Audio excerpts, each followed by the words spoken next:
Ba député to votaki bazo salarien. Bazo salarien. Tokende na funa bazo salarien. Bazo salarien. Komo tolega na mwamba bazo salarien. Bazo salarien. Tokende lukunga bazo salarien. Bazo salarien. Baboko kuna dibembe bazo salarien. Bazo salarien. Tonga na changu bazo salarien. Bazo salarien. Bazo salarien. Bazo salarien. Bazo salarien. Bazo salarien. Bazo salarien. Tokende na funa bazo salarien. Bazo salarien. Komo tolega na mwamba bazo salarien. Bazo salarien. Tokende lukunga bazo salarien. Bazo salarien. Baboko kuna dibembe bazo salarien. Bazo salarien. Tonga na changu bazo salarien. Bazo salarien. Bazo salarien. Bazo salarien. Bazo salarien. Bazo salarien. Bazo salarien. Bazo salarien. Le malheur ne vient jamais seul. Ndenge bato lopoto baloba boy ba été passé à carburant dans ville province ya Kinshasa et frappé et bikisipe bandeko ebele. Na lobaka na salaki émission moko awa na yebisi bino ete non to ya ba station na Kinshasa eleki ebele pi bazo pona ba place ya kotia ba station te. L'essentiel ka espace vide ezala au mona beaucoup mestre aya s'imposer mokonzi moboye en s'imposer ba tia ka station te ba tie botala ba photo wana comment nzambe alinga Congo et puis azolinga ba kinois tiela bango ba photo s'il vous plaît awa to na station ozali na virage ya Ista station wana ba benga ngo sur bip. Imaginez-vous ba moto nyonso elalaki wana pour que bazela ba ko approvisionner bango na essence esali yombo ba moto nyonso iziki. Ce qui politique ya malamu ya ba konzi nabiso ya ba politicien nabiso ezalaka. Est-ce que awa ba moto lingezi kaboy? Parce que tant bazola lisa ba moto na station ni tout que zola na station likolo ya carburant ezana bato mususu bazala na posa ko mela cigarette ya kobotama. Voilà la conséquence aujourd'hui. Sujet nabiso liboso yango wana. Deuxième sujet. 1300 mètres cubes est comme disponible pour que non ba congolais to ba kinois carburant to za suna mulongote to la suna station te selon ministre ya hydrocarbures Didier Boudimou. Lelo asangana ki na ba 20 midi à lelo na ba pétrolier pour que non ba trouver solution 1000 au côté la biso ba photo wana si possible 1300 cubes. Bon, non, 1300 mètres cubes. Oya limba comme est déjà disponible pour que non va servir biso to la sur libanda te to soma ba carburant na 4000 10000 francs te ils a passé pe mawa. Vous allez brancher ba invité na biso baza ba habitué à plateau oyo to za na ndeko na biso Takizala Mathieu Takizala DG ya garage service auto. Boni ndeko. Spécial auto garage. Boni. Non, en tout cas, Papa Paul Omoni, d'abord, Natango Mbutu za Ranamboka, et ils ont plus d'esprit à ressentir ça, biso pour topé simple, la solution. Parce que Kolongo, ils ont besoin de malgré tout problème, ils ont un problème, nous soit la solution. En tout cas, on a vraiment le plateau, le laïe, pour te mettre un peu, parce que Ngambo, c'est quoi? Ngambo, ils ont na ba flambé, ya ba prix, anini tout ça. Mais moto azozwali kama mingi za bisoka ba population. La population azozanga moyen kimia na ko se déplacer. Nde vomie biso ba averti comme ça domaine ya ngai na moi moke on a kanisi depuis butu alobi na lalité to pondre ba solution pour te na court terme to make un peu ko stopper virus. Très bien. Merci beaucoup. Avant de présenter le deuxième invité, je tiens à rappeler na ba konji des fois bo bosana, des fois bo classa dossier na ba papier na bo tegela ba manguba.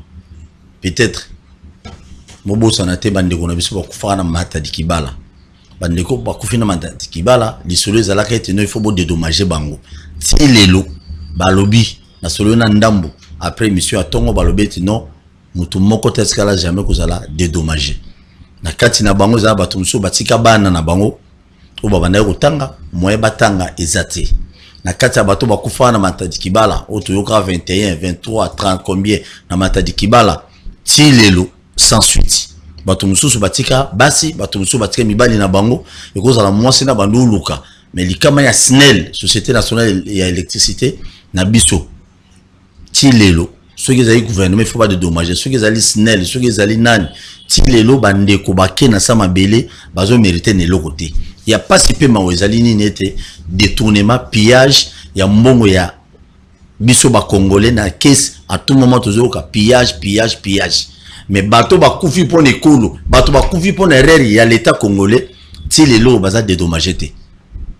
Qu'est-ce qui ne va pas mbongo ebimaki bato ba liende bo mesano ou bien zalinde ni bato ba bina tuna ramu tuna wana bande on a biso ba kufaki na Matadi Kibala ba famille na bango bazo lela babi bazo mériter quand même ezateka bino bo kufi to sala ba on est rebelle ba milo ebima biso pe congolais surtout qui to kufi na likamoteli ya l'état congolais il faut mbongo pe ya biso Congo et servir pe na petit peuple.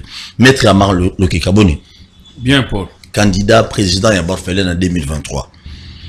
Qui m'ezali? Vous avez préparé de la base? Tu préparé. Orphelin va préparer avant te. Bah ça va encore couper si le mot d'ordre va comprendre. On prépare orphelin. C'est comme chose on prépare pour tout bakufa. Hein? Bah on va déjà orphelin. On prépare avant de. Bah il déjà que non. Toujours peut ça mot d'ordre signal couper ça man. Orphelin tu vas voir. Est-ce que vous allez d'accord, candidat président et Borfelen, vous allez vraiment d'accord, Lelo Oyo Kakino, il y a un député provincial, Azana Nyongo ya Baserkei à $20,000. Et quoi ça l'on dit? Nyongo ya Baserkei? Oui. Azora Baserkei pas de comment pas qu'on rabattu. Et ça, Nyongo a commis $20,000 à Fouta. Non, mais il faut considérer ça d'abord comme les Nyongo. Et s'il ne le paye pas dans le délai, ça se transforme en un abus de confiance. Est-ce que c'est important, député, à Abano Kunda Batutina? Comment le niveau là? Mais dans le bien, nous sommes les Kundate. Si c'est à salut on Niger au Kundagabato, ça arrive, il faut d'abord qu'on puisse savoir son statut. Ils ont la qualité à député de pas Kundagabato. Peut-être à salut on Niger naïe à salut Sakaba vivante. Hein? À salut Sakabato Bakufa. Ils ont Kunda. Là on peut dire voilà, il a fait une structure où ils ont Kamakaba Serkei.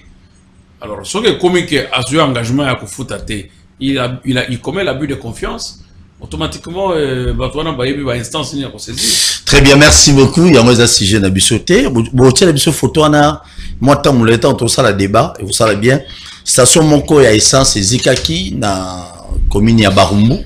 Si je ne me trompe pas, na commune ya Barumbu. Non loin, il y a Ista, na virage wana. Station Zikaki, lobby, na Boutou Alelo. Dit à quoi? Parce que c'est sûr et certain.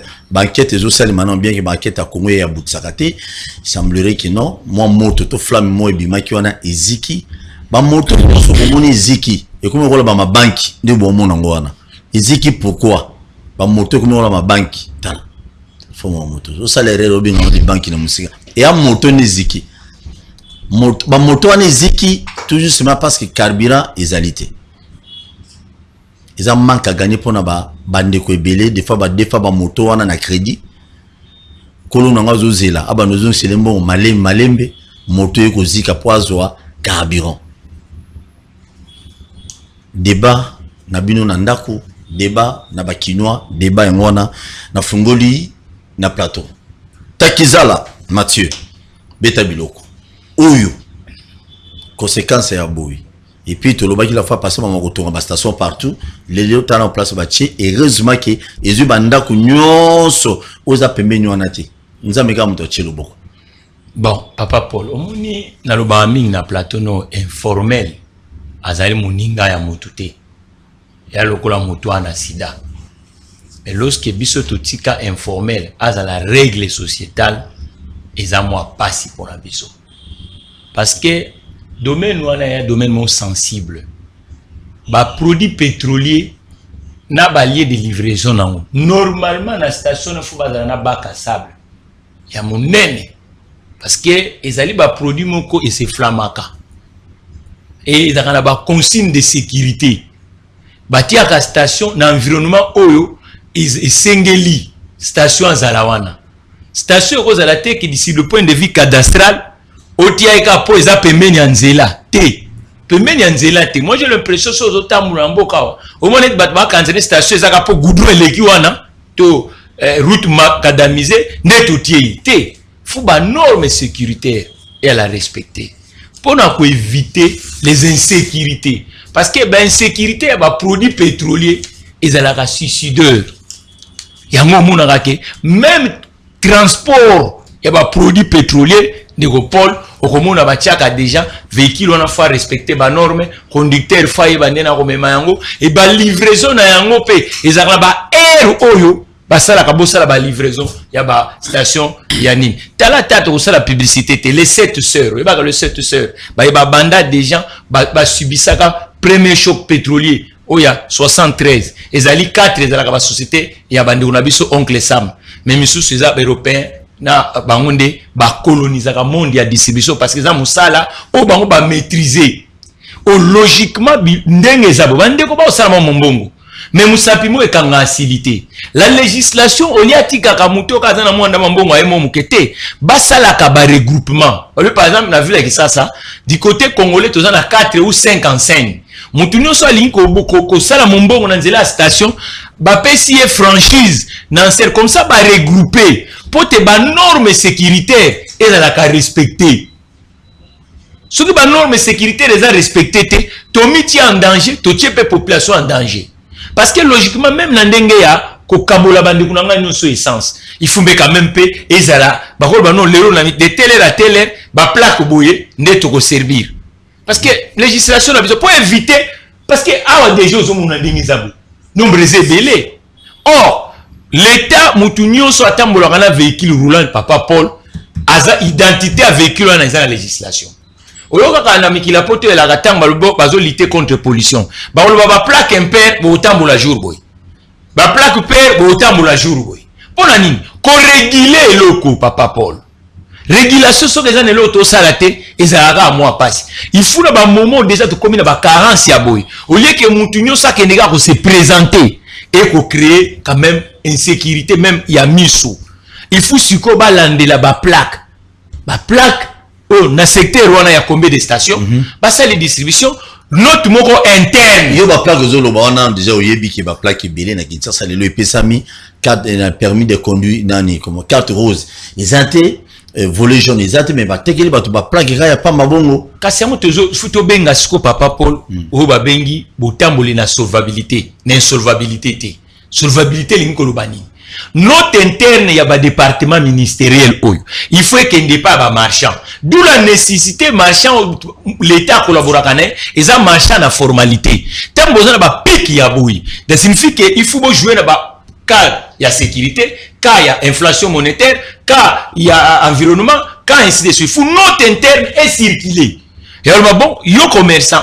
Na ba jour ouvrable tela ba plaque yeza prioritaire ezaboy commerçant za kana moi d'ontologie moko pe ko préparer mutu akoya ko bima na miso non en tout cas limba eza moi moke masa c'est une façon yaza déjà na moi consigne moko professionnel et la teka bando ko bango so ba bimi mbala moko place wana yango zo monake et ko sala vraiment moi bon maîtriser yango ezati parce que station est total non otie image wana normalement trafic né peut-être eza premier jour wa trafic ya boy. Est-ce que personnel oui pour tout mon pompe on dirait ça quoi est-ce que personnel ou non a préparé psychologiquement pour gérer trafic en dengwana est-ce que va renforcer personnel na ya sécurité na ba ko distribuer na ya caisse d'où la nécessité à formalité économique. Très bien. L'économie ce que ça na formalité beaucoup de choses to ko échapper en haut mais ceux qui vont cautionner économie ya informel de ko Paul to za batu moko imprévu. Très bien. Mais bah moto ego futama. Et pas dans une station moto futa entreprise on a habitué bip moto futa bien l'état congolais. Mais déjà moto lobby que azana carte d'identité na été. Sur ce moto a carte d'identité ça signifie qu'il azana assurance té. Est-ce que station on azana assurance?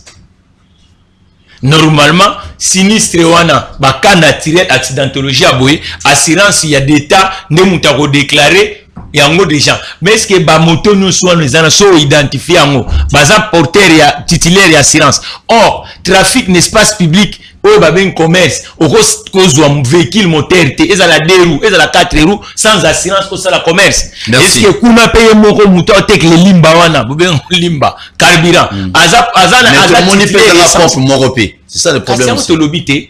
Yango omoni que déjà car otali photo wana abengami azwa trafic wana te. Très bien, merci beaucoup. Le trafic wana déjà ezebele pour déjà d'emplacement wana. Merci beaucoup. Merci Takizala.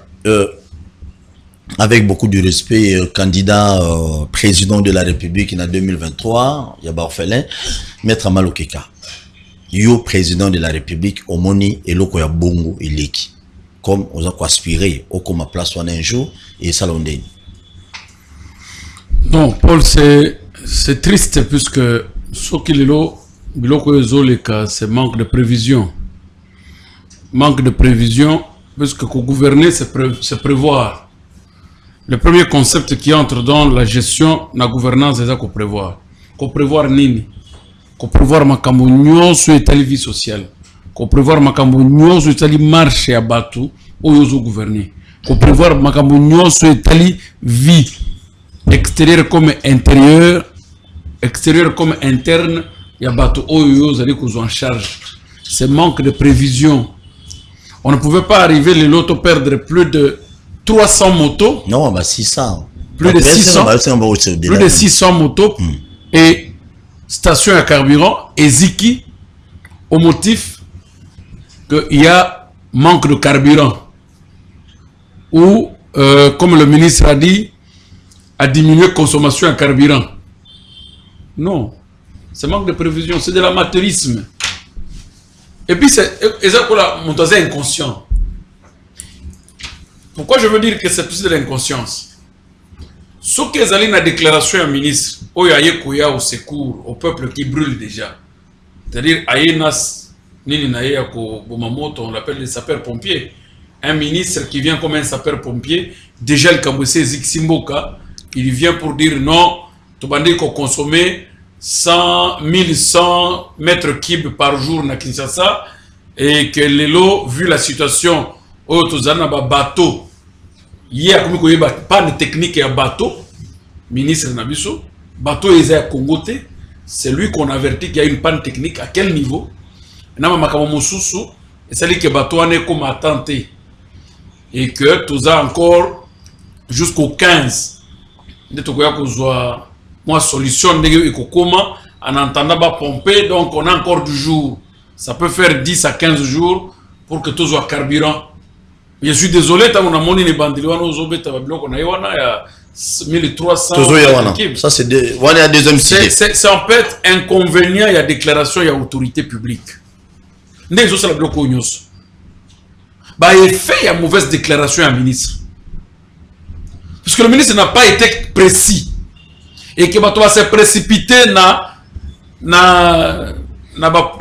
distributeur de carburant pour que va s'approvisionner, puisque le ministre a dit que tout ça dans la situation où il est là. Faut que tout la liste à moto.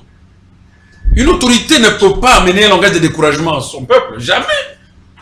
Na légèreté non soit ça qui déclaration na imprécision, na manque de technicité. Excusez-moi. C'est ce qui a fait que Batoba Kendewa qu'il a dit sa mitouk. Batoba Kendewa qu'il a dit sa moto, puisqu'il n'avait plus d'autre espoir que de croire que peut-être Totika pour vers est-ce que carburant sur qu'ils ont la pompe et puis Magana 0. Mais non, il faut y avoir la station sous Bateki. Donc la station est à 14e, 15e rue, on a du quoi le total. Bateki on a Boutou. Bateki n'a pas une heure. Hier, dans avant-hier, on va dire. Non, c'est à cause de l'engouement, puisque le problème c'est que la journée, ils ne savent pas vendre. C'est un endroit qui doit être totalement sécurisé. Il faut apprendre, avoir une pédagogie sécuritaire dans l'espace Wana. Vous comprenez? Niveau de sécurité, tous les autres à la station, ceux qui vont faire même les militaires, les policiers affectés pour sécuriser la station, ils sont incapables de maintenir la sécurité. Ils sont incapables. Puisque nombre de carburant, le mal va entre d'où? Et d'abord la sécurité des agents eux-mêmes, la sécurité à Mbongo Bazoteka, la sécurité à Bateau Bazokosom. C'est ce qui fait que Bateau Bazam Bavani non pour voir ce que nous pouvons faire tous les Bateau Bala dans Mouké. Donc c'est le contraire. Pour diminuer le nombre, il y a des demandeurs. Non, c'est pas ça le problème. C'est plutôt l'État qui n'a pas été organisé. C'est plutôt le gouvernement qui a failli. Puisque le gouvernement, en sachant ce qu'il y a quitté, on peut surprendre Bango, que carburé ici dans la pompe, ou bien carburé diminuer dans la pompe, et surprendre Bango, ensuite parole orbité, tout le monde dit que ligne diminue puisqu'il y a eu retard, il y a un bateau. Avant de comment la situation où avant nous la ligne pas y savoir sur Mamboine. Pour ce plan mon carobi bon, ndenge carburant est diminué dans la station et que stock n'a biso gouvernement tu bien gérer té. Tu y a pas qui gérer stock té, que stock est déjà il y a aussi là, tu peux si priorité na ba catch ou bien na ba moto. Tu peux si priorité lundi, on ne peut vendre le carburant qui na catch na moto. Mardi, on donne le carburant à un fonctionnaire allant de tel niveau à tel niveau. Mercredi, on va donner le carburant. Papa, c'est un planning technique et à l'État n'est pas organisé le peuple. Vous venez dans la théorie avec légèreté. Au Talina il est en train de sourire. Tandis que le peuple est en danger. Ça ne peut se faire qu'ici. Ça ne peut se faire qu'ici. Ou un ministre qui a l'hydrocarbure, la gestion, à mon que tout ça pénurie à carburant, batozo kufa, bamotezo zika, batozo kakotamo la sous-té. Mais non, il vient pour faire une communication avec légèreté. Et quand il entre à Lingala, c'est comme s'il était en train de parler à sa base électorale. C'est pas sérieux. Moi, j'aurais voulu que le ministre Moudimou démissionne. J'ai pensé à ça. Que le connaissant comme quelqu'un qui, peut-être à un moment donné, une image d'un homme qui peut faire quelque chose, je pensais qu'à sa responsabilité, il devrait démissionner. Pour dire que j'ai failli. Mais oui, là, au Koloba a démissionné, il est exceptionnel, non. Et là, on est poussé à démissionner parce que c'est l'État congolais qui doit l'argent, s'il vous plaît, aux Zoloba, maître, aux Zoloba. C'est l'État congolais qui doit plus, je crois, plus de 400 millions de dollars par rapport à Ndenge Bayokana, pétrolier, Bapé Savambo. Le gouvernement congolais, Bapé Savambo. Est-ce que Boudimbo, il a un problème? Oui, il a un problème en amont comme en aval. Puisque l'État, c'est qui? Tant que l'État congolais, a un technicien dans la matière, c'est qui? Non, nous avons un président de la République qui prend un technicien au Yayebi Kakosala Moussala, dans ma capitale hydrocarbure, à Thieye. Nanyo a coupé ce rapport qu'il y a un manque à gagner terrible pour la gouvernance de participation. Il y a pays par rapport au secteur hydrocarbure, ce qui était. Gouvernance à participation veut dire quoi? L'État participe chez le partenaire pétrolier pour contribuer avec ceux qui se sont entendus. Mais ce qui manque, Ezali, Nano Aza technicien, président Tshisekedi, a recoupé ce rapport, que ce soit chez lui, que ce soit au peuple, que nous avons un danger qui est en face de nous. Nano a coupé ce bloc. Celui, et quand il est en train de faillir, 48 heures, il ne peut pas demeurer ministre. Il ne peut pas demeurer ministre. Il y aura Mboko vraiment, politicien, ministre, pourquoi vous parlez de Mboko? Mboko, ça veut dire quoi? Non, c'est-à-dire que non, ils ont pas dans ce régime. Non, il ne faut pas parler de Mboko. Mais même dans le régime, il y a Kabila, ministre va démissionner, dans le régime d'abord. Ce ne parlons pas de Kabila. Nous l'avons sanctionné. Kabila a été sanctionné suite à tout ça. Est-ce qu'on peut parler de quelqu'un qui a été sanctionné par le peuple? Tout sanctionné pour la ligne. Donc, dans ce régime encore, on vient avec des gens qui ne savent rien faire, mais Balingo démissionné. Et nous, qu'est-ce est la conséquence? Que le peuple dise la même sanction que nous avons réservée à Kabila, on va réserver aussi à ce régime. Très bien. Il ne faut pas dire que non, Mboko, Mboka, ce n'est pas ce régime. Et quand il parle de Congo, il parle des Kinois ou il parle du Congo? Il est ministre de Kinshasa ou il est ministre du Congo? Mais parce que nous avons eu des choses par rapport à l'Olobiona, nous mais c'est un pays savant par rapport à Kinshasa. Oui. Donc, il y a carburant, surtout l'Obéli, même dans la province de litre à carburant, déjà comme 8 000 francs, 9 000, mais 10 000 dans la province de mais il ne fait pas allusion. Il y a un non, quand il parle, il y a RDC. Il se résume à Kinshasa. C'est le mal de prendre des experts au Baza, supposer que vous allez experts, ensuite on a parlé français, suite à écrire le français. La technicité de la gouvernance, ils ont la langue. Merci beaucoup. Puisque Moutassar qui n'a pas plusieurs années, automatiquement il est présumé être intelligent. Qui a dit que les autres qui sont allés en Europe, 10 ans comme des réfugiés, bah ça va intelligent. Puisqu'aujourd'hui nous arrivons dans une situation incontrôlable. Un expert technicien qui est ici, qui a son entreprise dans une expertise, il n'est pas utile puisqu'à Kenan en Belgique était. Puisqu'à Kenan en France était. Ils sont sérieux. Si on avait donné vraiment un examen avec ce ministre-là, un examen, un test sur son secteur, on lui pose 3-4 questions. Comment ces ministres-là résoudront le problème pareil? En cas de pénurie dans votre pays, monsieur le ministre, comment allez-vous résoudre le problème si le peuple est en danger de carburant? Il va répondre à cette question. Merci beaucoup. Très bien, merci. C'est la biso image. Bon, papa, pour la mon image, il y en a. Il y a un molo mo na quoi ko bakisa. Ou avec ma moto. Il y a station. Oui. La station. Au moni station de service et à partir peut benga à parking. À jouer à payroll. Mais so tali photographie non. Bah ça déjà na presque na ici ko fu bazwa liquide. Bazwa carburant. Tout ça, il faut qu'on tenir compte. Bah tu vas payer ça là permis. Faut pas tenir commerce. Et si quand notre commerce c'est ali. Vraiment législation à ça la tout atika mo espace mo na bo bazoya kokota na commerce po bazana si ko pe ba ko stationner. Mais le problème c'est que législation na biso à tenir compte ya wana te. Là tu as raison. Normalement et cause à la te que bateau nyonso muto a koti kula na zo somba ça mais o azo zela. Faut ça là en dehors ya champ. Mais si ko zo mona que o azo zela déjà na kati ya champ. Et puis bazai ba entasser. Capacité d'accueil et installation et ça on est présenté parce que t'as ndako e benga mi batumi balé balala so bo komi déjà kolala 20 na 4 mais combien vivable. Très bien. Donc c'est vraiment c'est très important, d'où la nécessité il y a qu'on comprendre que la formalité de l'économie a un sens. Très bien.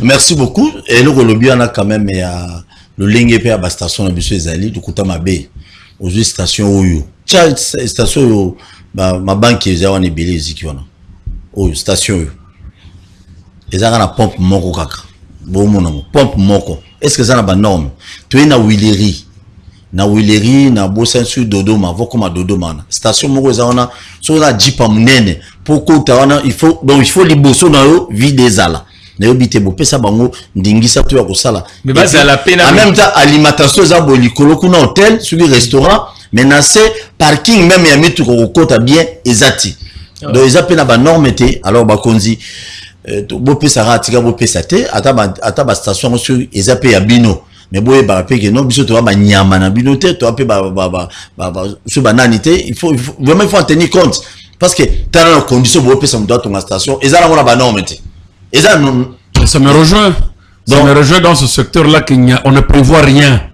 Donc ils ont beau pesa mutu on va station rien. Faut ça non. Et puis équipe de secours na station normalement, faut équipe moko ezali qui en cas de fait à part ceux qui va pomper à l'état bakoya, base à la sur place pe ba lutter. Mais n'oublie pas dans toutes les stations na biso to na lelo na Congo, ba na problème ya sous-traitance.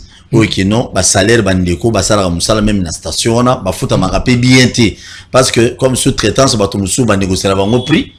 Bah il faut ta bateau bazana ba pompe wana ba faut ta peu ba fola donc il faut tenir compte de ah mais maintenant il y a question quand fola te papa Paul il faut ce que auto réguler parce que le bateau va réguler ce que banane c'est l'état congolais. Le pouvoir public il faut à réguler le pouvoir sectoriel il faut réguler oui mais moto azote kana station il n'a pas seulement le salaire comme tel mais il a aussi le prix de risque.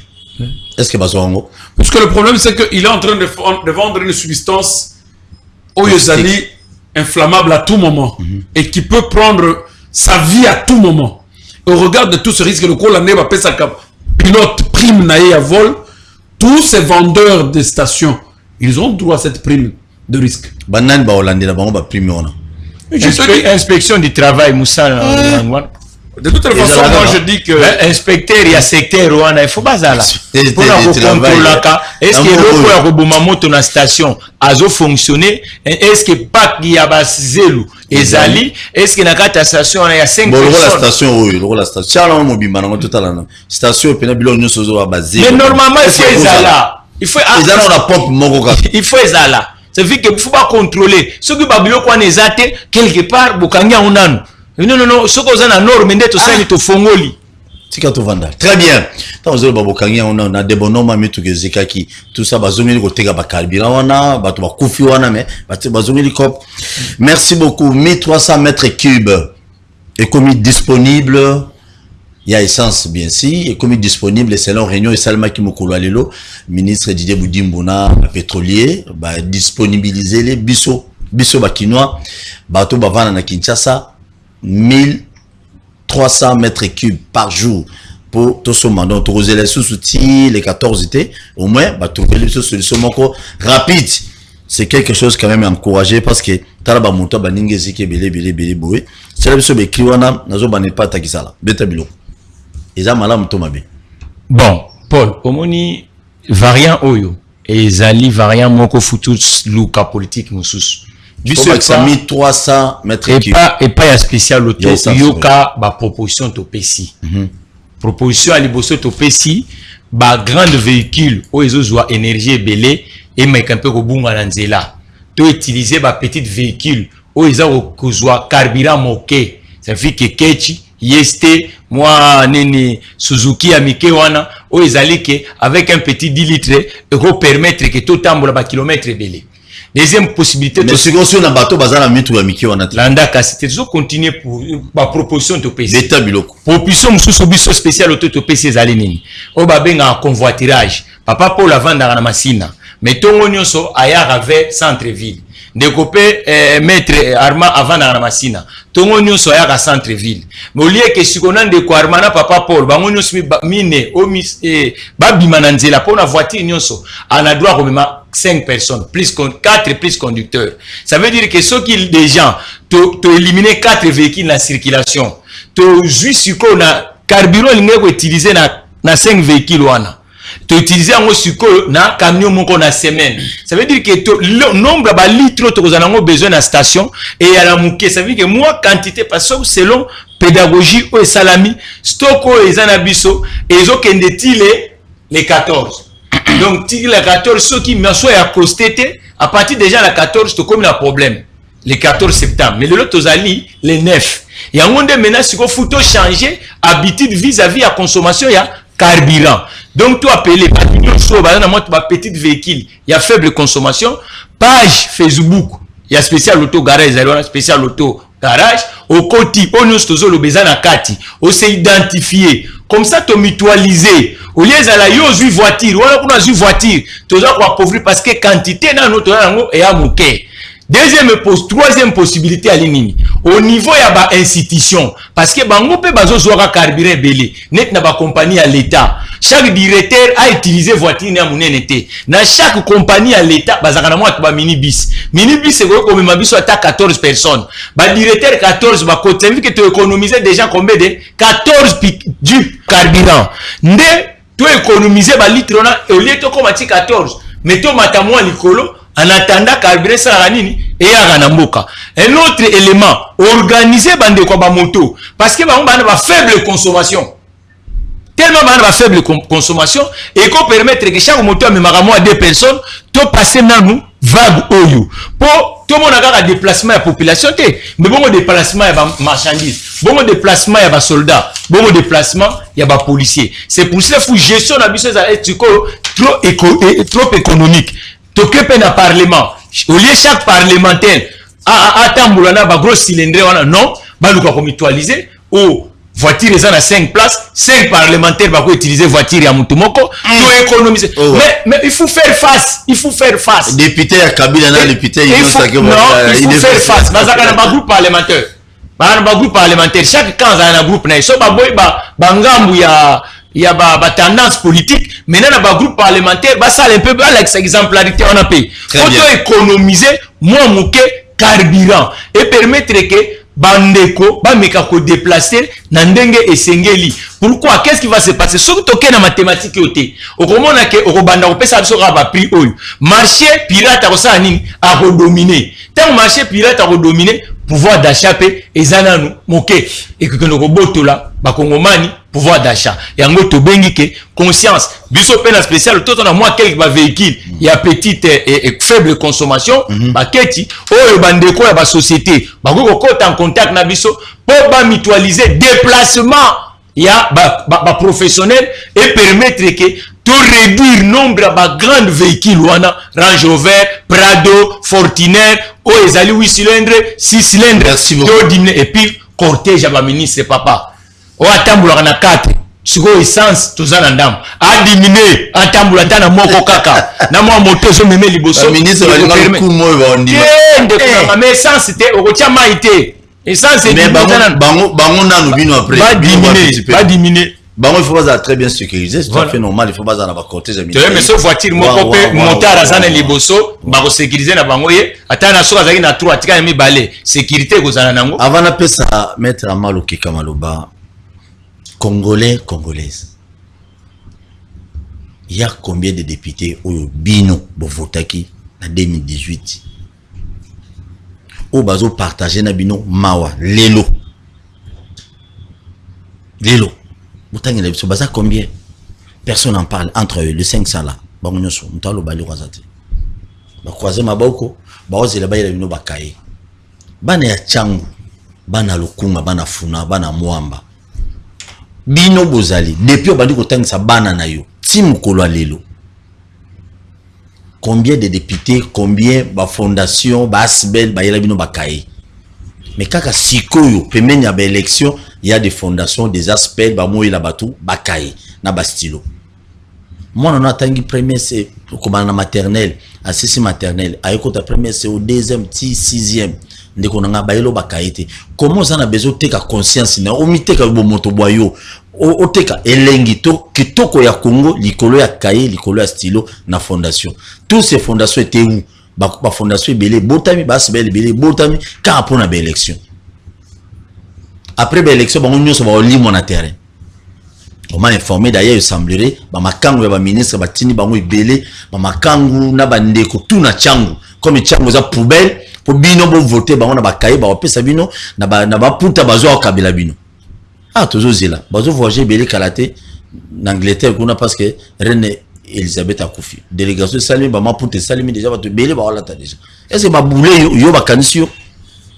Bah mais même pas en Angleterre où yo accompagné bon c'est ma cancio des fois c'est qu'on a parlé non c'est ça non ça va réflexion à bakinois bozwa au fondation qui ngane ye o mama qui ngana ye o tonton wana ye kabeli so bakaye beaucoup so na bino bakaye bo meli bango mais bo voter bango c'est clair des anti-valeurs to télémilango pour to télémilango population fo nanu bango ba to zo ko sa biso na bakaye wana ba za somo na biso mettre à mal okeka 1300 mètres cubes il y a carburant déjà par jour. Non, tous on a une solution en attendant les 14 on a bateau en écoma. Quand même c'est une solution, va soulager biso quand même. Totel machine na station té, ba moto wana tozo mona wana, ba moto wana egozika souté, to là la sona ba station té. Moi j'ai eu du carburant hier. C'est quoi on a benga qui on a 1h du matin, ninga na du carburant. Beta biloko. Zala l'aise. Merci. Didier Boudemou, merci. Merci Paul pour le bisingai makambo. Je ne sais pas ce qui va venir la suite. Mais j'ai pas peur de parler de mon pays. S'il vous plaît, vous savez, moi je t'ai déjà dit, n'ayez pas peur de mourir. Parce que tu connais pas. Non, n'ayez pas peur de mourir parce qu'il y a place au Kendete. N'ayez pas peur de mourir. Et personne ne va te tuer. Mais le problème c'est que je commence par démontrer la mauvaise gouvernance dont le chef du ministre là, qui est le technicien du gouvernement Sam Lokonde, l'imprécision qu'il a dans le secteur d'hydrocarbures, il n'a aucune donnée technique vraie. À l'écart de 12 heures du temps, ou de 17 heures, 20 heures du temps, ou 24 heures selon le cas, le ministre trouve une solution qu'il a déjà donnée. La communication n'a dit non, nous ne trouverons solution pour cette affaire qu'après le 14. Puisque le 15, les bâtiments vont accoster. Des bateaux. Oui, c'est un bâtiment flottant. Il va accoster na Congo et on va pomper jusqu'à ce que nous soyons sauvés de la situation. Ça, c'est le ministre. On suppose que c'est la déclaration du technicien du gouvernement qui ne peut souffrir d'aucun commentaire négatif, qui ne peut souffrir d'aucune altération jusqu'à preuve du contraire, puisqu'il est supposé être le plus intelligent dans la gestion hydrocarbures dans le Congo. Le ministre, dans sa déclaration, dira que Kinshasa simplement consomme par jour 1100 mètres cubes. Il y a gasoil par jour, il y a essence par jour.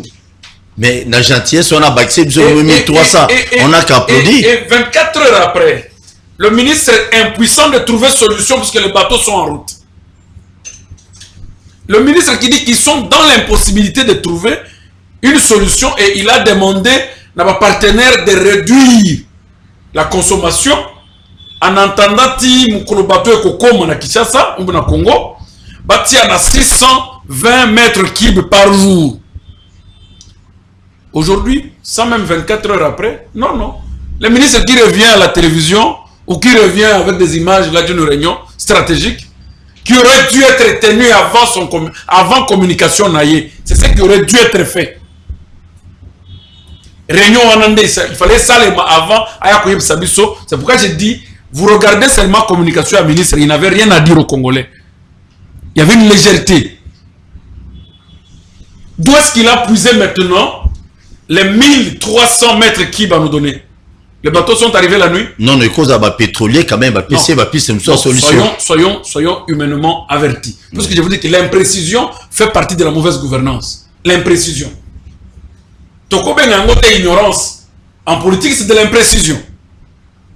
Quand on ne connaît pas la chose dont on doit gouverner, c'est de l'imprécision. Ça fait partie de la mauvaise gouvernance. Et nous nous rendons compte que le ministre de tutelle des hydrocarbures est dans une imprécision notoire. Et que ils ont la tâche, ils ont la gouvernement Sam Lokonde, il faut le nettoyer. Il faut le nettoyer. Il faut impérativement le nettoyer. Moi, je pense, ils n'ont pas été nommés par le Parlement. Il y a des procédures au-delà, puisque ce sont des gens qui ont été nommés par une autre chef de l'État. Le chef de l'État, comme autorité administrative de son propre acte, peut le faire les démettre plutôt de son poste de ministre. Il peut le démettre. S'il ne veut pas démissionner, le chef peut le démettre. Puisque c'est moi le chef qui a pris l'ordonnance, n'a qu'à abroger pour faire partir un ministre. Ou le suspendre. Puisque imprécision, on a des attaches, il y a ma casse. Ne pensez pas que tout ça, on a critiqué le discours du chef de l'État. Non. C'est tout un discours où il y a cela qui lobby.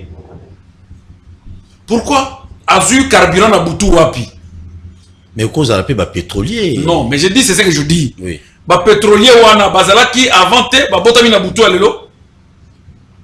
Peut-être bazala dans la négociation. Mais pourquoi est-il venu nous parler que nous sommes dans l'impossibilité de trouver une solution jusqu'au 14? Pourquoi? Au lieu de venir promettre aux gens que non, soyez calmes, à partir de demain, j'aurai déjà le contact avec les pétroliers pour trouver une solution. Entre deux langages, ni les à solo. C'est une imprécision notoire. Et imprécision, on a fait partie de la mauvaise gouvernance. Imagine-toi aujourd'hui, Paul, que ce que Zalaki, un président américain, un ministre américain, un ministre français, ou un ministre allemand ou ministre anglais ou chinois qui prendrait la situation que non, il y a le chef-lieu, toujours un chef-lieu, il y a Mboka Nabango, est en danger puisque ça bascule l'économie. Le DG l'a démontré. Il peut venir avec complaisance comme ça. Négayaki, on avait complaisance, légèreté. Toyebi, que bateau, non.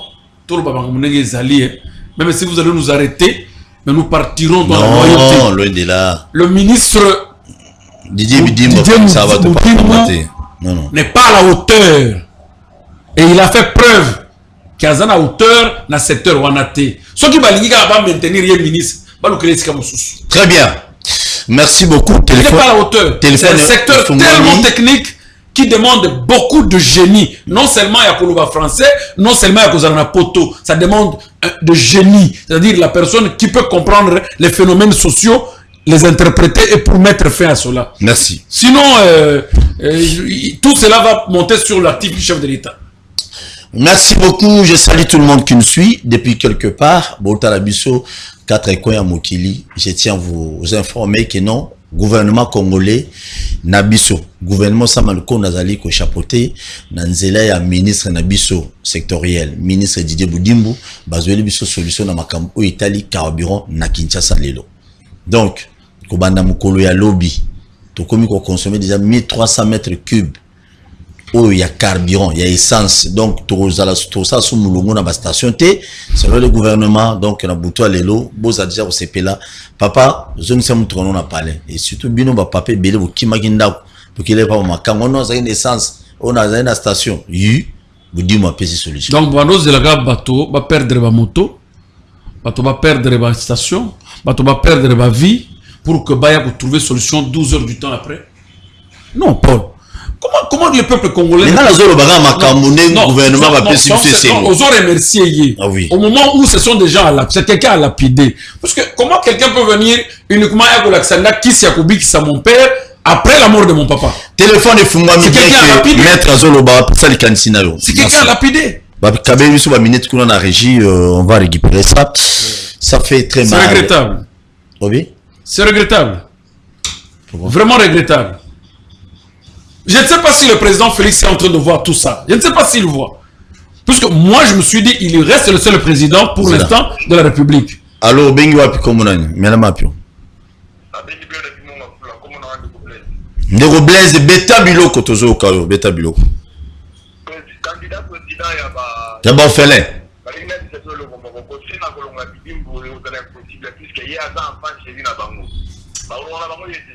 Il est incapable, il est incompétent, il a géré le secteur où on a il est avocat, ministère de l'Éducation, il est kilo. Merci, merci.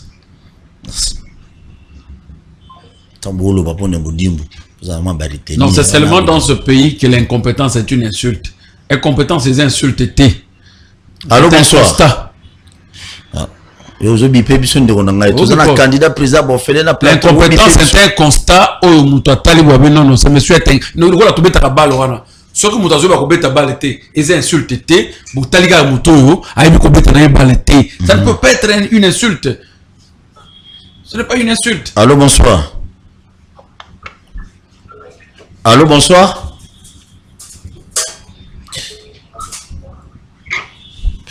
Allô, bonsoir. Il est parti. Obengi occasion contacter mais la condition mais yomo mibimisi. Très bien. Candidat président Bofele maintenant apio. Ah, il faut postuler. Allô, bonsoir. Oui, Obengi wapi comment on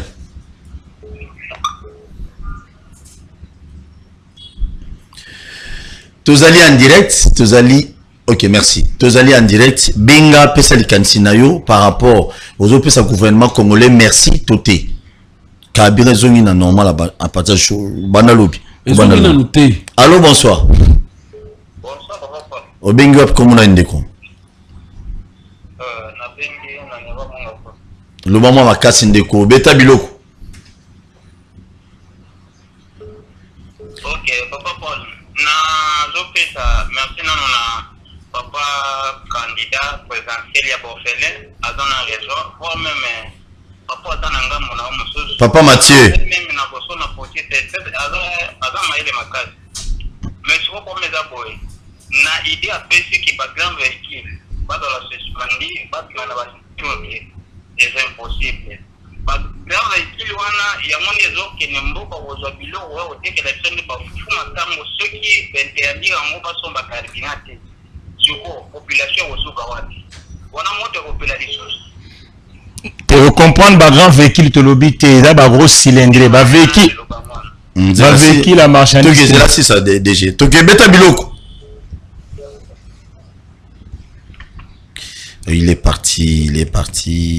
T'as vu qui appelle mon andeko mon atonga zolo ba bibi bolo ba transport na Kinshasa mais vous oubliez les bateaux ba hors bord o imemela biso ba fufu na Équateur na mbandaka kindara ibanda taku popo kabaka tozo bosa na kindati pourquoi tozo bosa et uta ki lebo po ya carburant pesate bon au squeeze essence 1300 mètres cubes par jour. Suko mazuti. Ba mazuti eza hein, ba somo na mazuti. Oh là là. To bani déjà au 4 déjà avant. Allô, bonsoir. Bonsoir papa. Obengi wapi komo nani? Na bengi na commune ya Matete. Kongo lisangi. Papa lisangi beta biloko, beta biloko. Le problème a dit ça depuis makambo ebanda. En tout cas, ils ont son pour la mboka la biso. Ndela la biso para kuprevenir les logoti. Nyonso tozilaka na retard bato baso badeja banini bato balokili solution. Ata depuis toki ya munani ya kasafu utile yo makambo etikala kosalema te. Nyopesa biso population pasi na mao. Ondire toza la président te la mboka la biso. Tu es président Zali. Merci. Merci beaucoup. Président Zali. Il y a un qui émission mon absé la fois passée awa. Tokunda na chef de l'État mbala moko te les ministres sectoriels ndenge de konabso almazolo ba. Chaque ministre doit répondre devant le peuple congolais na musala ou azali ko sala. Parce qu'il est là, il est payé na mbongo ya biso.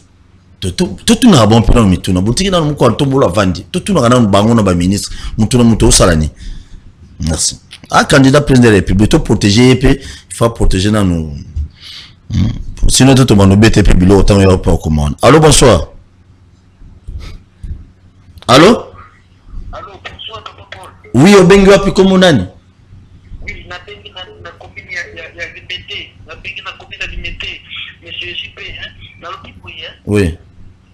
Oui, aussi longtemps que beaucoup intégré na ballon électoral beaucoup intégré c'est parce que quoi il y a soi-disant des mais ceux qui vont intégrer au niveau des trucs il y a l'autorité là qui se va nous rencontrer dans le bureau. Pourquoi qui ça peut intégrer le on pose à la candidat président de la République. Il faut bailler il faut des titres là yo pour vérifier la université là yo pour comme ministre pour comme nani to banda kokutana kaka na babiloko parce que mboke comme kotambola na sentiment mutu camarade na yesu kia uti wapi aye akomisie tala ndenge tozo souffrir litre moko ya carburant tozo soma ko na 8000 francs il faut corrompre là mutu tozo ado kenge na esika ya opesi petit point pour les barrières tala ndenge tozo souffrir candidat président wana azana raison ils ont capté mon poison dégager de le niveau ya mayeli aussi longtemps pour intégrer mayeli ya batu pe na ba diplôme na bango pour kala kaka pour la kala mboke ba ko tambola kaka na ba sentiment.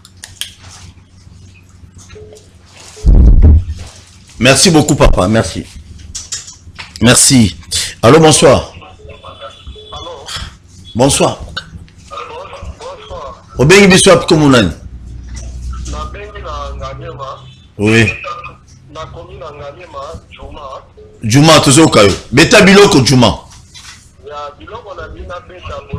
Na lingina nona tuna éviter oya za temeno candidat malheureux so candidat. Teka futur candidat ya orphelin à présidence na 2023. Beta biloko. Bon, na éviter so qui landaka pene formation na yo kaki information na Nigeria. Na éviter Nigeria c'est le premier pays producteur ya essence en Afrique. Mais na Nigeria milongo esalami pour la carburant ezali te.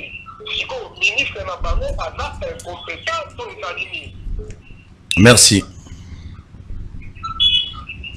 Merci beaucoup. Tenez que soit bien, il va te répondre, mais moi je dirais, na Congo na biso, togi ko tambola na Congo na comparaison te. Ceux qui na poto batu batambola mitakala, do biso pe na Congo, on a comme na France, batu batambola bolumbu, biso pe tambola bolumbu te. Nous, il faut hein, tout tambola ndenge na biso, s'il vous plaît. Via comparaison na to avancer te na mboko. Covid. To là ta ba kashine mbonga Covid détourné. Allô, bonsoir. Obengi wapi comme nani? Kitana volume à télévision papa to sur la bien. Beta biloko.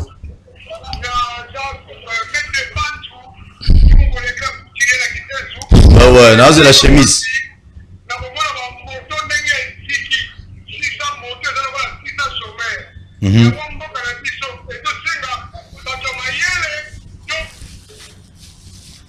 Oh, les grands couturiers, vous savez, ma bien. Je suis appelé de la chemise au catino appel. Très bien, merci. Après, c'est quand même quand ça bien. Allô, bonsoir. Beta Biloko.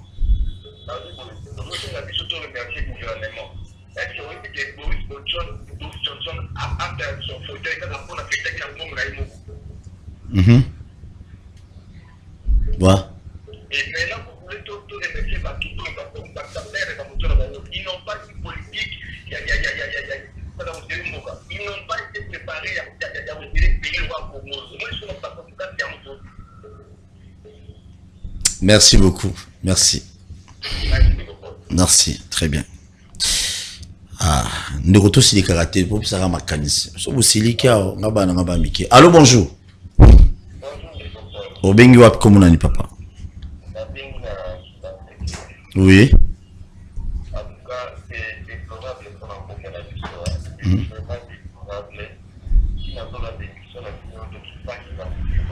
Courage.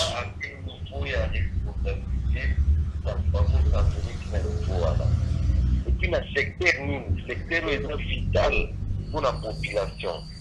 Le même gouvernement a tourné peuple d'abord. C'est regrettable. Et ce n'est pas les seuls domaines où ils ont boité, hein. Prenez même les transports. Carburant m'a dit, mais les cas qui sont sondés, où il y a des transports combien. Le ministre des Transports, que ce soit la province ou bien nationale, Bazawapi, les prix sont fixés de la manière où les chauffeurs badimina va recevoir. Destination na ndenge na bango. Mbongo na se, okomatape boye, respect humain des athées. Est-ce que les bateaux viennent dans la souci ou bien ils viennent juste pour s'enrichir? C'est pitoyable. Mais qu'est-ce que vous avez dans l'émission? Est-ce que vous avez un bateau là pour bailler ça, mais tout ce qui va désider ça, il y a peuple où même on a niveau là. Voilà contribution là. Merci. Merci beaucoup. Courage. Courage. Courage. Allô, bonsoir. Oui, il est parti. Ndeko moi tout le biais que va ta l'émission Union sur politique na Kinshasa. Ils ont enregistré pas et pas continuer biso pas service approprié donc ça va rapport na bango du jour au jour. Très bien. Allô, bonsoir. Bonsoir. Na poste na passer en direct l'émission. Obengi wapi komonani? Ouais, na bengi na munga fula. Ndeko principe na biso awa ezala kokitisi volume ya télévision poto solo là s'il vous plaît. Volume ya TV kitisa yango ndeko to lekisa yo.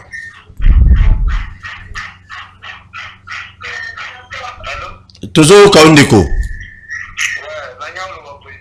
People. Oui. Papa est candidat à président Joanna a la raison. Mboka et le temps pour la bastion à la super peuple. Bazaka na souci ba on va les enrichir na bala na ba. Ya on a moment où la vérité na mboka où ba mo la ki mo tumabe. Je na nga jolo là. Le lo abana na Amérique pour na mboka où. Moi petit à jolo là. Abana na Amérique pour na mboka où. Tellement vérité ba mo ki moi ba sale ma bête pas même ma boy. C'est pas que ba do pouvoir pour ba suma peuple. Ba do pouvoir que décider. Allô, bonsoir. Allô, bonsoir. Oh là là là là. Allô, bonsoir. Allô?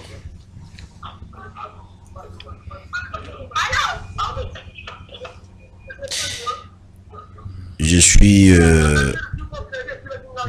Oui, au Benguap. Tozo Okayo.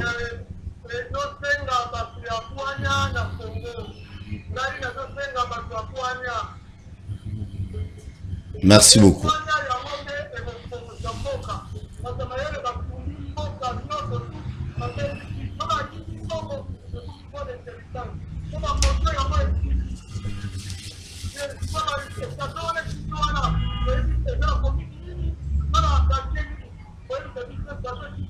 Merci. Merci beaucoup.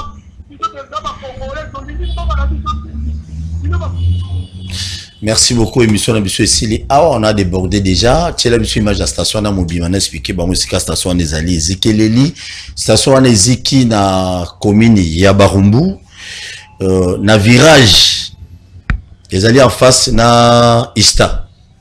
Les en face na Ista, na habité station Limoy.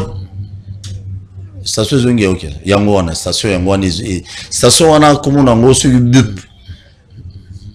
Et Ziki na commune ya Barumbu. Ziki na commune ya Barumbu, non loin ya Ista. Pour na bateau bazora taxi, bazora on a bon marché pour ba no ba qui ne limité na virage sur le ka Ista wana viré ka muke. Il y a na virage wana. Station des ala na pompe moko. Ba moto belé tout la musia zaza Ziki. Je crois que aux 8 réponses de konara na kisensu. Je salue tout le monde au Bolandi biso. Je vous dis un grand merci DG moi le babokaboni. Oui, ndeko Paul nakanisi ndeko ayo kabiso côté monga flak tant toujours le bana na trafic ya ville to ya pays tant le baba véhicule ozo essence belé ya kena ba véhicule de marchandises. Non. Ba véhicule essence belé to ba grand gabarit ozo circuler na espace urbain. Ba na tanga ki même ba Range Rover, ba Prado, ba TX, ne to pesa ki ba petit citadine. Mais pour na ba véhicule nyonso o ya marchandises ba respecter tonnage. Parce que tant vous respectez ton agité, vous consommez carburant et belé. Si vous posez que les qui quittent, qui manomba ou pendate, adapter vitesse na yo. Plus que vitesse, c'est que les licolo makasi, vous consommez belé. Les arabes sont mon peu particulier. Si vous avez 50, mbango ngozo kenela essence pesa parce que zo kene mbango carburant ozo benda belé non pour donc kumba na ndenge ba conduite économique bino po bo utakanzela bandundu na ba Congo komatisa tonnage ya ngombo automatisaka na te et ko boma pine o consommer belé leo wa oluka bido mazutu pe et comme ya moi ko pesa ya ndambu donc de kotozwa maele wana poto lika phase oyo en attendant stock ba compléter stock par rapport à autozana ngona mboka. Donc il faut to luka mingi ya organiser secteur ya transport, secteur ya économie na biso ko pesa ba professionnel musana bango bosombi mutu comment ni pas être comme na bisiko mi pesani de Paul parce que bosombi mutu ka bo pesa biso ba professionnel mu Congo. Og le ba somba mutu ko eza l'air ne ba préparer ka consommateur. Chauffeur pe akanisa soka baluki na stade 2 fois 4 fois a commis conducteur te ba koma ka conducteur faut les gana auto école tango koma auto école e ba ko laksa yo nyonso eza ba méandre to sengi pe pona ba embouteillage esila ba camion ya marchandise législation a ville qui ça ba grand centre ba remorque censé na rien na journée ba kotsa on na centre ville ba souk ça on ba mitendi na ba poko leur circulation est diminuée mais à l'époque ya Kanyama c'était comme parce ça que pour l'instant tant déjà zo kota 3 4 na kacha ba grand acteur embouteillage et zo reçoit peu sous sur consommation to sengi pe na ba gouvernement ba commissaire provincial ya PCR ya police na biso à travers ba grande ville qui ça surtout ba embouteillage zo salama mingi papa pour la ba intercession ba renforcer ba policier na ba bisiko po ba décalaka ba embouteillage pour que circulation est à la fluide. Tant que circulation est à fluide, les autres tambola mutuna mutazo respecter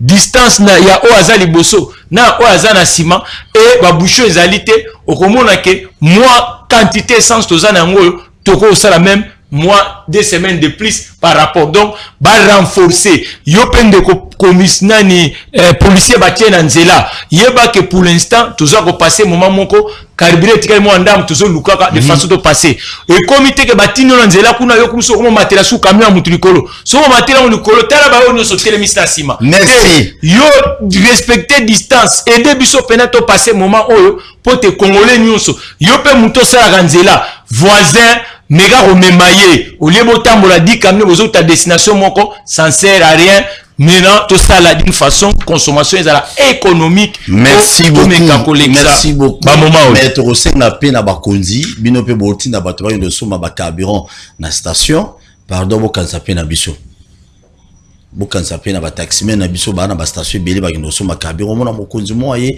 mama mo abengi wala tongo azana barumbu alobi bana ne batanga rasuki na Gombe po bana baya mubulu bakie na station eziki wana tshela ba station na bango eziki Jeep Mogo ye wa et côté station et soumis plus ou moins 4 bidons na 4 mutu basali plein Quand on a vu Girofara, on a avancé quand on non loin, écoute, à comme vous avez n'importe istate, à tché carburant, à bandi côté quand.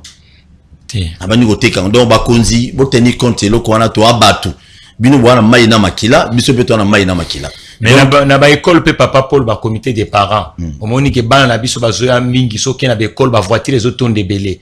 Ba yo canapé. Peut-être ba zo uta balabala monko. Au lieu de bimader 3 véhicules, bana ba kotika na véhicule monko. Ndeko na ta kizalo za makanisa bien. Imagine-toi, moi la générale, na moi na mutokola na boy. Attends toi balabala monko. Général on dit mais au moins. Et na moment oyo, il faut pas degré ya quand même ya sens ya patriotisme poto longa. Maître Amalo Keka, candidat Yaba Orphelin, candidat président Yaba Orphelin, en 2023 sur l'élection Kozala. Lilo Babo Kabon. Oui, Paul, je voudrais Naïb Sabandeko que tous à la calme. Moutoumoko te aloba que mboko yeko changer te. Onyo sazo kanisa mboko yeko changer te à kosa. Ce pays n'est pas né avec lui. Yé mutazo kanisa mboko na yé na makanisa na iba okende wa otika mboka. Donc, beaucoup de changer. C'est pour autant dire que domaine où il y a carburant, il y a deux faits que je voudrais expliquer. Rapidement. Les alliés, premier, il y a prix. Et là, on a les alliés qui ont influencé le prix à carburant. Les alliés, quand il y a production, il y a acheminement, il y a fiscalité. Je vais répondre à la question de quoi tout le monde pour le Nigeria. Pour lui dire que non, le bilan comme il a influencé le prix à carburant dans Katiamboka. Et na coût ya production na cheminement biso tout Congo, même si on nous dit que nous produisons, mais on ne raffine rien. Donc il est supposé dans nous que nous ne faisons rien. Donc tout ça kana coût ya cheminement. Ndenge ministre a dit que non, tout benga ki ba bateau ezo ya nanzela. Ça c'est le coût que ça doit représenter pour na acheminement à carburant. Ce coût là influence aussi le prix. Deuxièmement, makamotali fiscalité. Na fiscalité tout ça na TVA, tout ça na taxe TICP, c'est-à-dire taxe intérieure de consommation de produits énergétiques. Et ça a capé influencer dans le marché, il y a carburant. Alors, ceux qui te commis na phase aux alliés, ceux qui attendent matissa prix, tu as dit que tu litre, moi on a 3000, tu as un problème. Mais le problème c'est que exacté. Mais toujours sur maladie 10 000. Vous comprenez? Le problème c'est que le gouvernement dit il n'y a pas le carburant. Stock est zamouké. Comment nous sommes arrivés à cela puisque stock, il y a sécurité, il faut au moins 3 mois. Ce qui stock est un partenaire privé et ça bougé, stock est à l'État, il faut être capable de gérer au moins 3 mois. Vous comprenez? Et c'est comme ça que l'État fonctionne. La gouvernance, il y a participation dans le secteur wana. Et là, quand salemi na Nigeria, tu peux comparer té. Au Nigeria, balobi que non. Pénurie à carburant, ça en Nigeria, et ça coûte pénurie. Au Nigeria, le carburant n'a pas cessé. Mais le carburant a augmenté le prix. Pourquoi? Puisque les détaillants, continuent à marcher en gros, puisque au Nigeria, il y a beaucoup plus d'obscurité. Il y a au moins 80% des Nigériens vivent dans l'obscurité. Et actuellement, c'est du carburant qui fonctionne dans des groupes électrogènes, aux mêmes façons que les véhicules. Et que les détaillants, sali au travers de leur économie informelle, va bousculer jusqu'à 80% prix au carburant. Ata la sortie à moni ba mituka ya carburant zota mon Nigeria te pour converser ba carburant. Mais le problème c'est lequel? Prix et mati. Prix et mati. Merci beaucoup. Et c'est différent avec notre problème. Si nous parlons de l'incompétence, c'est plus que le secteur n'est pas maîtrisé par Moutou, il faut maîtriser en gros. Il a entendu, attends, s'il entre sur Google, il va voir la présentation ministère hydrocarbures nigérienne, les gars présentent qui difficulté bazanango. La difficulté n'est pas la même avec le Congo. Ils ont dit Congo, puisque le problème est un problème mondial tel que le ministre a voulu insinuer qu'il y a un problème mondial. Non, l'Angola n'a pas le même problème que nous. Le Congo-Brazzaville n'a pas le même problème que nous. La Tanzanie n'a pas le même problème que nous. Zambie, ils ont le même problème que nous. Soudan, ils ont le même problème que nous. Le Rwanda n'a pas le même problème que nous. L'Ouganda et le Burundi n'ont pas le même problème que nous. Alors, nous, d'abord, le 9 qui nous entoure, bah, ça, le problème où il y a sauté. Comment ça doit être mondial? Notre mondial, les Agaks à Russie. Notre mondial, les Agaks Ukraine. Le problème n'est pas à ce niveau. Le problème, c'est la mauvaise politique de gestion de cette affaire, la gestion technique du secteur. C'est pour ça que nous poussons à dire que non, le ministre n'a pas été à la hauteur de gérer les secteurs et dans un pays normal, le président de la République prendrait acte, même son propre fils, même si celui-ci était son propre fils, devant la vie d'un peuple, le chef peut chasser même son fils. Voilà, il y a les intérêts du peuple qui priment, même dans nos liens familiaux. On est de Kalbaki, non, mais de Kouana a souffert naïté, a un enfant chéri. Non, même s'il a un enfant chéri, les intérêts de l'État priment au-dessus de tous, puisqu'il a prêté serment, le président de la République. Très bien. Il n'a pas prêté serment au nom de sa famille, au nom de ses amis, au nom de ses alliés, et moins au nom de son parti. Il a prêté serment devant le peuple congolais et devant la nation tout entière pour respecter les lois. Merci et beaucoup. Faire ce que le peuple attend de lui. Merci beaucoup, candidat président de la République et à l'Union sur Congo. Merci beaucoup, DG Mathieu Takisala. Je vous remercie, c'est moi qui vous remercie, M. Paul, d'avoir pensé à moi et de m'appeler. Merci beaucoup. Mettons beaucoup ma président, Kobo Sanabishote.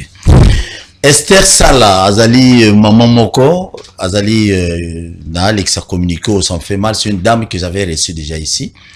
Azali Maman Pasteur, une église source de BT Saïda, je ne me trompe pas. Église des Alliés Namitendi, référence à Ré, sur le cas source, et c'est un banana bâté à Rassamo Malam, Ezawapi. Donc, beaucoup ta église Vazo Lelewana, corps naïe, Ezali na hôpital, il y a qui collé, si je ne me trompe pas, il y a qui collé et Kobima Mokolo, il y a mardi. Vraiment, maman, paix à ton âme, avant nous. À la voyage na Brazzaville, babwa kila ki maman namba sur le colo et mission mais auto salagana et awa ayaka bien bas sur le colo et salanga vraiment passe. Walinga ka te asango malam pe atona maman et puis ceux qui battent ceux qui liwa no lutina maboka battu nza maboka ke bomba sur gauche et libela na générateur 4 générations battu no so basalo mabe. Merci.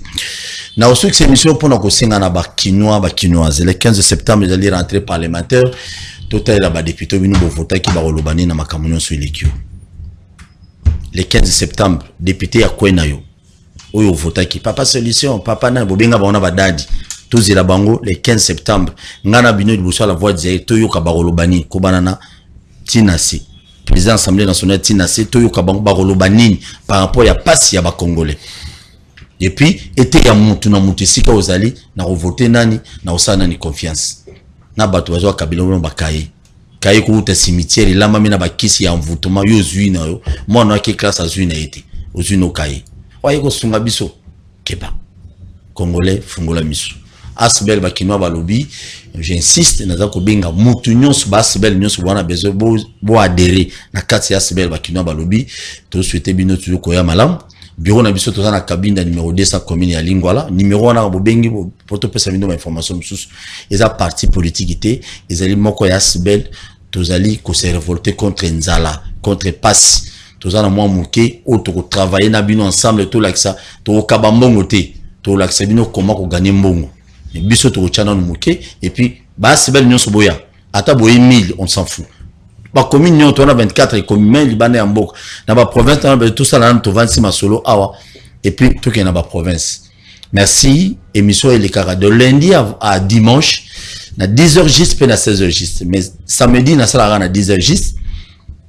Si tout va bien tous en aller bolojo le bina tongo, je dis bien si tout va bien tous en aller bolojo le bina tongo et puis dimanche na obeta na hotel abino sa malamu pour na ba tout au babonganati.